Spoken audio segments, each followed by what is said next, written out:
Hello বন্ধুরা, Shahrukh kitchen with village ফুডে আপনাদের সবাইকে স্বাগত জানাই। আজকে আবারও হাজির হলাম দুর্দান্ত এক রেসিপি নিয়ে। আজকে আপনাদের সঙ্গে শেয়ার করব ইলিশ মাছের ঝোল। তো চলুন শুরু করা যাক। কী নেব আপনাদেরকে দেখিয়ে দিই। প্রথমেই আমি ইলিশ মাছগুলো এখানে নিয়ে নিয়েছি। ইলিশ মাছগুলোকে আমি এখন লবণ আর হলুদ মাখিয়ে নেব। তার জন্য দিয়ে দেব পরিমাণ মতো লবণ, পরিমাণ মতো হলুদ। ভালো করে আমি মাখিয়ে নিলাম। এখানে নিয়ে নিয়েছি পেঁয়াজ কুচি, লঙ্কা, টমেটো, আদা রসুন বাটা, লঙ্কার গুঁড়ো, হলুদ গুঁড়ো, ধনিয়া গুঁড়ো, জিরা গুঁড়ো আর সর্ষে বাটা। এখানে কড়া বসিয়ে কড়াটা গরম হয়ে গেলে তেলটা দিয়ে দিলাম। তেলটা গরম হয়ে গেলে আমি এক এক করে মাছগুলো দিয়ে দেব। আমি কিন্তু এখানে মাছগুলো কড়া করে ভাজবো না, একদম হালকা করে ভেজে নেব। মাছগুলো এক পিঠ হয়ে গেছে, উল্টে দেবো এখন।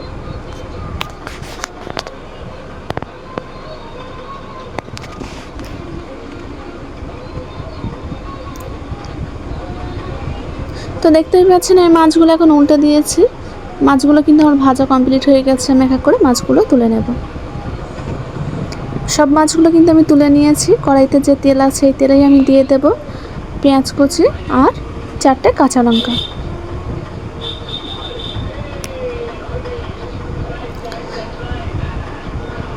পেঁয়াজটা কিন্তু এখানে একদম হালকা হালকা লাল লাল করে ভেজে নিয়েছি আমি। দিয়ে দেবো আদা রসুন বাটা। আদা রসুন বাটা দেওয়ার পর আমি দিয়ে দেব সর্ষে বাটা। আমি এখানে সাদা সর্ষে নিয়েছি, আপনারা চাইলে কালো সর্ষেও দিতে পারেন। দিয়ে আদা রসুন আর সর্ষের গন্ধটা চলে গেলে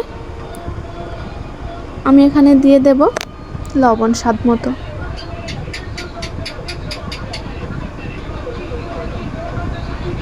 দিয়ে দেবো লঙ্কার গুঁড়ো, হলুদ গুঁড়ো, ধনিয়া গুঁড়ো আর জিরা গুঁড়ো।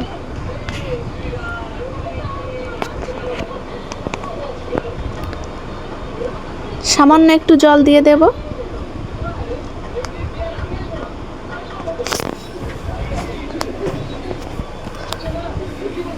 এই মশলাটাকে সুন্দর করে কষিয়ে নেব এখন। এরপর দিয়ে দেব আমি একটা বড় সাইজের টমেটো কেটে রেখেছি লম্বা লম্বা করে, টমেটোটা দিয়ে দিলাম।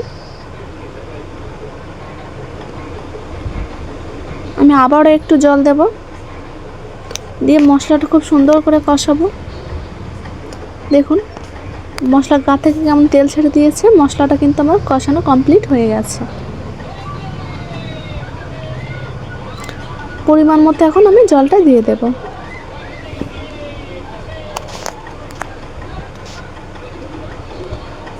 তো জলটা ফুটতে দেব এখন আমি।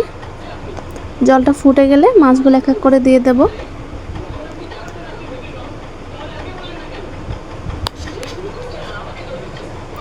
তো কিছুক্ষণ এভাবে আমি হতে দেব। তো দেখুন, দেখতেই পাচ্ছেন আমার রান্নাটা কিন্তু অলরেডি কমপ্লিট হয়ে এসছে।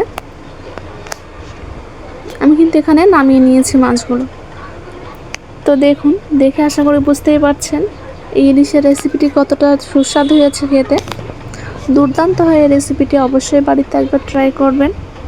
আশা করি ভালো লাগবে, আর অবশ্যই কমেন্টে জানাতে ভুলবেন না। ভিডিওটি ভালো লাগলে অবশ্যই লাইক করবেন, আর এরকম নতুন নতুন ভিডিও পেতে অবশ্যই চ্যানেলটি সাবস্ক্রাইব করে রাখবেন, যাতে ভালো ভালো ভিডিও আপনাদেরকে দিতে পারি।